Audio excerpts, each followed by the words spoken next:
Hello everyone, myself Miss Pramila, your Hindi teacher. I would like to welcome you all in this Standard 4th online Google class.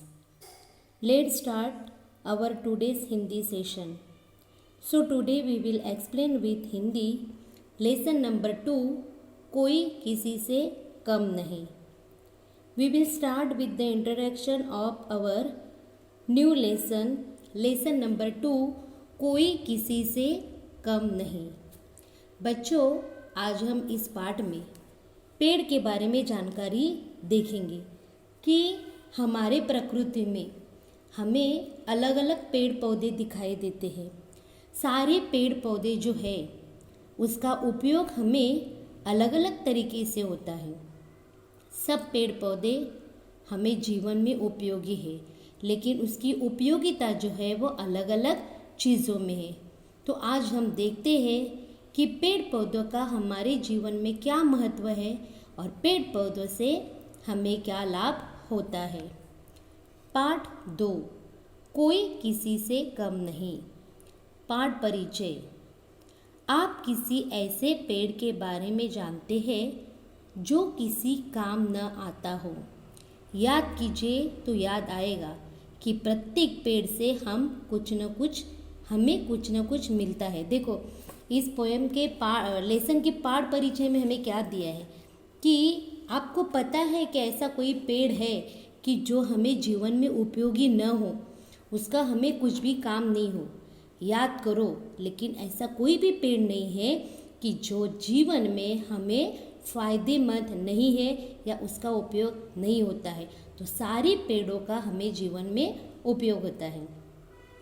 गर्मी का मौसम था. एक बाग में तरह तरह के पेड़ लगे हुए थे. हर तरफ हरियाली थी. सभी पेड़ लहला रहे थे. सभी खुश थे. आम का पेड़ बहुत खुश था. आम का पेड़ मंजरियों से भरा हुआ था. आम के भार से आम की डालियाँ झुकी हुई थी. आम की डालियों पर कोयल कूक रही थी. सारा वातावरण गुंजायमान हो रहा था. आम इतराता हुआ इधर उधर डोल रहा था. देखो, गर्मी का मौसम था. मौसम में सीज़न बाग में अलग अलग तरीके से पेड़ थे और सब हरियाली से लहरा रहे थे, यानी ग्रीन पत्ते आए हुए थे. सारे पेड़ लहला रहे थे. सारे खुश थे. उसी बाग में एक आम का यानी मैंगो का पेड़ था. उस मैंगो के पेड़ पर आम के मंजरियों मीन्स आम के बोर, जो आम रहते ना, वो लगे हुए थे. इसलिए पूरा आम का पेड़ मंजरियों से यानी उसके बोर से भरा हुआ होने के कारण उसकी डालियाँ झुकी हुई थी और उसी डाली पर कोयल बैठकर मीठे स्वर में गा रही थी. इसीलिए सारा जो वातावरण है वो गुंजन में यानी गूंजता हुआ नजर आ रहा था, खुशी से नजर आ रहा था. और आम का पेड़ बड़ी खुशी से, इतराना मीन्स नखरा दिखाना, इधर उधर डोल रहा था, क्योंकि आम मीठे रहते हैं और पूरा आम का पेड़ आम से भरा हुआ था, इसीलिए वो खुश था. पास उगे केले के पेड़ ने आम को छूने की कोशिश की तो आम ने उसका हाथ झटक दिया. बाजू में ही केले का मीन्स बनाना का पेड़ था. उसने आम के पेड़ को टच करने की यानी छूने की कोशिश की तो आम ने तुरंत उसका हाथ झटका दिया, क्योंकि आम को बहुत गर्व था, वो बहुत प्राउडी था. केले के पेड़ ने पूछा, क्यों भाई, इतना क्यों इतरा रहे हो, मतलब इतना क्यों नखरा दिखा रहे हो. आम बोला, अपने आप को देखो, कितने छोटे से हो. पत्ते हाथी के कान से भी बड़े बड़े. सारे के सारे पत्तों से ही लिपटे हो. लकड़ी का तो नाम भी नहीं. पत्तों का क्या करोगे. केले ने गर्व से कहा, मेरे पत्ते बहुत काम के हैं, खाने के लिए प्लेट की ज़रूरत नहीं. देखो, उसने क्या कहा, आम ने बड़े गर्व से उससे कहा, कितने छोटे हो, तुम्हारे जो पत्ते हैं ना वो हाथी के कान की तरह लंबे लंबे हैं. लकड़ी तो है ही नहीं, तो ये पत्तों से क्या करोगे. केले ने भी बड़े अभिमान से, गर्व यानी अभिमान से कहा कि मेरे पत्ते भी काम के लिए आते हैं, खाने के लिए प्लेट की ज़रूरत नहीं. तोड़ो, बिछाओ और उस पर रख कर खाओ। पता है बच्चों, हम खाना अभी तो प्लेट में खाते हैं, लेकिन पुराने ज़माने में खाना केले के पत्तों पर खाते थे।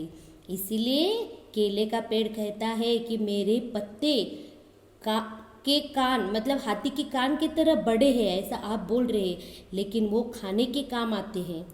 खाने की प्लेट में मेरे पत्तों की ज़रूरत पड़ती है। तोड़ो, धो और उस पर खाना बिछाकर खाओ। प्लास्टिक की तरह पर्यावरण को गंदा नहीं करते, मिट्टी में मिल जाते हैं और खाद बना देते हैं। बारिश आ जाए तो छाते की तरह इनसे सिर ढक लो, बारिश से बचे रहोगे। मेरा फल तो मिठाई है, कच्चे केले की सब्जी बनाओ या पका केला खाओ, स्वाद लाजवाब है। केले ने कहा कि प्लास्टिक की चीज़ें यूज़ करने के बाद पर्यावरण गंदा हो जाता है, लेकिन ये जो केले के पत्ते हैं उस पर खाना खाने के बाद उसे फेंक दो तो वो मिट्टी में घुल जाता है और उसका खाद बनता है। बारिश आने पर मेरे पत्तों के नीचे लोग छाता बनकर, छाते की सहारा बनकर खड़े रहते हैं, जिससे उनका सिर ढक जाता है। उन्हें छाते की ज़रूरत नहीं पड़ती है और वो बारिश में भीगते भी नहीं। मेरा जो फल है वो मीठा है, यानी केला कच्चा खाओ या पका हुआ खाओ, स्वाद उसका लाजवाब होता है। हाँ भाई, केले का पेड़ है बड़े काम का। नारियल के पेड़ ने अपनी लंबी लंबी पत्तियां हिलाते हुए कहा। बाजू में नारियल का पेड़ था, यानी कोकोनट ट्री। उसने कहा, सच्ची केले का पेड़ तो बड़ा काम का होता है। अपनी लंबी पत्ती हिलाते हुए नारियल के पत्ते ने कहा। नारियल द्वारा केले की हिमायत लेने पर आम को गुस्सा आ गया। तुनक कर बोला, अपने आप को देखो कितने लंबे और पतले हो, ऊपर थोड़ी सी पत्तियां, लगता है लंबी सी डंडी वाला छाता हो। जब नारियल के पेड़ ने केले के पक्ष में बोला, हिमायत यानी पक्ष में, तब आम को गुस्सा आया और उसने तुनक कर यानी चीड़ कर नारियल के पेड़ से कहा कि तुम कितने लंबे और पतले हो, ऊपर से तुम्हारी लंबी लंबी पत्तियां, ऐसा लगता है कि जैसे डंडी वाला छाता हो। नारियल ने कहा, मेरी सूरत पर मत जाओ, मेरे गुण देखो। कभी मेरा पानी पिया है? मेरा पानी पीने वालों के शरीर में कभी पानी की कमी नहीं होती। मेरी गरी खाने में स्वादिष्ट तो होती है, ठंडक भी देती है। उसने कहा कि मेरे शरीर पर मत जाओ, मेरे चेहरे पर मत जाओ, मेरा गुण देखो कि मेरा जो पानी है वो पीने के बाद कभी शरीर में पानी की कमी नहीं होती है, क्योंकि एक मेडिसिन समझते हैं नारियल के पानी को। और मेरी जो गरी यानी जो गूदा है वो एकदम सॉफ्ट और स्वादिष्ट रहता है और ठंडक भी रहता है। नारियल की चटनी खाओगे तो उंगलियां चाटते रह जाओगे। नारियल की गरी सुखाकर खोबरा बना सकते हो, खोबरे से तेल बना सकते हो। मैं भी तो साबुन बनाने के काम भी आता हूँ। मेरे रेशों से तो मजबूत चटाइयाँ, रस्सियाँ, दरिया तथा पायदाने बनती है। मेरे खोल से सजावट की अनेक चीज़ें बनती है। उसने क्या कहा देखो, कि मेरे शरीर पे मत जाओ, मेरा पानी एक मेडिसिन की तरह यूज़ करते हैं, पीने के बाद कभी पानी की कमी नहीं होती। नारियल की चटनी खाने के बाद उंगलियां चाटते रह जाओगे। नारियल की जो गरी रहती है यानी गूदा, उसका खोबरा बनाते हैं और खोबरे से नारियल का ऑयल भी बनाया जाता है। साबुन भी यानी सोप भी नारियल से बनता है और उसकी जो रेशे है यानी फाइबर्स, रेशम जो तंतु है, उसे चटाइयाँ, रस्सियाँ, दरिया यानी नदी में पायदाने बनाने में काम आता है। और उसका जो कवच रहता है ना घोल, उसे सजावट का सामान बनाया जाता है। आम की ओर देखकर दूर से ही नीम बोला, बंदर क्या जाने अदरक का स्वाद। नीम की इस बात से आम का गुस्सा भड़का दिया। आम अपने आप को बहुत ऊंचा समझ रहा था, वो और दूसरे को नीचा समझ रहा था। आम की ओर देखकर नीम ने कहा कि बंदर क्या जाने अदरक का स्वाद, यानी उसने आम को बंदर कहा। आपको क्या पता कि किसका टेस्ट कैसा होता है, आप तो अपने बारे में ही सोचोगे। इस बात से आम का गुस्सा और बढ़ गया। आम गुस्से से बोला, तुम्हें किसने कहा बीच में बोलने के लिए? कड़वे नीम, मैं कड़वा हूँ तभी तो बीमारियाँ दूर करता हूँ। इतना ही नहीं, मेरी पत्तियाँ ही दरवाजे पर लटका दो तो बीमारियाँ पास नहीं आती। मेरी निम्बोरी का तो स्वाद ही अनोखा है। मेरी टहनियों से बनी दांतों को स्वस्थ रखती है। मेरी पत्तियाँ कपड़ों और अनाज में रखने से उनमें कीड़ा नहीं लगता। छाया देखो कितनी घनी है।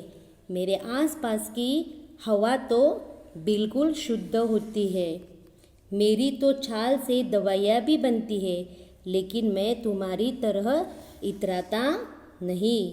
उनके बीच ही रही भैंस से मैं जामुन, पपीता और अन्य पेड़ की भी कूद पड़े। नीम के पेड़ ने क्या कहा कि मेरा पेड़ एक मेडिसिन की बराबर है, एक प्रकार की मेडिसिन है।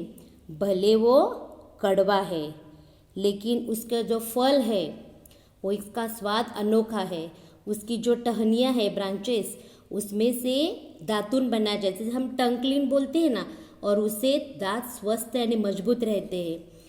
नीम की पत्तियों को कपड़ों में, अनाजों में रखते हैं ताकि उसमें कीड़ा नहीं पकड़ता है। उसकी साया तो बहुत घनी रहती है, छाँव मिलती है। नीम के पत्तों से आसपास की हवा शुद्ध होती है। उसकी जो स्किन है, छाल, उससे दवाइयाँ यानी मेडिसिन बनता है। लेकिन मैं तुम्हारी तरह नखरा नहीं दिखाता, घमंड नहीं करता। इसी बीच में जामुन, पपीता और अन्य पेड़ भी कूद पड़े।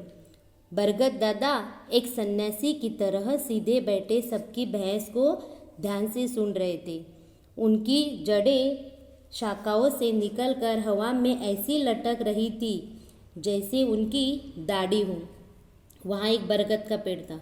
बरगद का पेड़ एक सन्यासी की तरह चुपचाप बैठकर इन सब की बातें सुन रहा था, और उसमें से इतनी शाखाएं यानी ब्रांचेस निकली हुई थी। इतना बड़ा बरगद का पेड़ था कि उसकी जो शाखाएं यानी टहनियाँ हवा में लटक रही थी, जैसे कि लंबी लंबी उसकी दाढ़ी हो। अब उनसे रहा न गया, बोल उठे, क्या बात है बच्चों, इतनी गर्मा गर्मी क्यों हो रही है? दादा इसे देखो कैसे इतरा रहा है, कोई पास आता है तो तुरंत झटक देता है, जामुन ने कहा। इसमें इतराने की क्या बात है, आजकल सभी और मेरा ही बोलबाला है। देखो, बरगद के पेड़ ने कहा कि क्या हो रहा है बच्चों, क्यों गर्मी का वातावरण है, एक दूसरे के ऊपर चिल्ला रहे हो। तब जामुन के पेड़ ने कहा कि देखो बरगद दादा, ये जो आम है ना, कोई भी उसके पास जाता है तो उसको झटका देता है और बड़ा नखरा दिखाता है। तब कहा कि आम के पेड़ ने कि आजकल सभी ऊपर मेरा ही बोलबाला है, यानी सब मुझे ही पसंद करते। देखो मुझ पर लगे आम देखकर ही दिल ललचा जाता है। मिठास तो सूंघने से ही पता चल जाती है। चूस चूस कर खाओ, कच्चा खाओ या पक्का, मज़ा आ जाता है। सुखाकर अचार बनाया जा सकता है, चटनी और मुरंबे बनते हैं, और तो और मेरी गुठलियों का भी काम की है। कभी सुना नहीं आम गुठलियों के दाम? आम बोला। आम ने क्या कहा कि मेरे बारे में तो अब सुना ही होगा कि आम को देखकर सबका दिल ललचा जाता है। आम तो लोग बड़े दिल से खाते हैं क्योंकि उसका टेस्ट मीठा रहता है। चूस चूस कर खाते हैं, कच्चा भी खाते हैं, पक्का भी खाते हैं। आम को सुखाकर अचार यानी पिकल बनाते हैं, उसकी चटनी बनाते हैं, स्वीट मुरंबा बनता है, और उसकी जो गुठली यानी सीड है वो भी काम की होती है। इतना घमंड आम को था। पपीता बोला, तुम अपने मुँह मियाँ मिठू न बनो, हम भी किसी से कम नहीं। बरगद दादा आप सबसे बड़े हैं, आप सबके बारे में अच्छी तरह जानते हो, आप ही बताइए। उसने कहा, पपीता ने, कि आम अपने आप की प्रशंसा मत करो, कोई किसी से कम नहीं, सबकी उपयोगिता है। बरगद दादा आप सबसे बड़े हैं ना, आप ही बताओ कौन किस चीज़ के लिए उपयोगी है। आम का ऐसा करना उचित है, बरगद के पेड़ ने अपनी छाया में रहे जीव जंतुओं को पैर से सहलाते हुए अपनी लंबी दाढ़ी पर हाथ फेरते हुए आम से कहा, बेटा ये सब सही कर रहे हैं, सब में अलग अलग गुण हैं। जहाँ नीम का उपयोग होता है वहाँ तुम काम नहीं आ सकते। कुदरत ने कोई ऐसा पेड़ नहीं बनाया जिसका उपयोग न हो, सभी उपयोगी है, इसीलिए मिलकर रहो, इसी में बाग की शोभा है। आम बोला, दादा आप ठीक कहते हैं, अब गलती हो गई, फिर कभी ऐसा नहीं करूँगा। बरगद ने कहा कि तुम सब छोटे छोटे ये जो जीव जंतु हो ना, वो मेरे पैर में बढ़ रहे हो।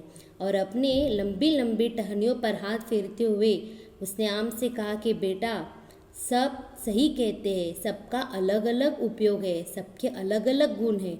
नीम मेडिसिन के लिए काम आता है, तुम मेडिसिन के लिए काम नहीं आ सकते हो।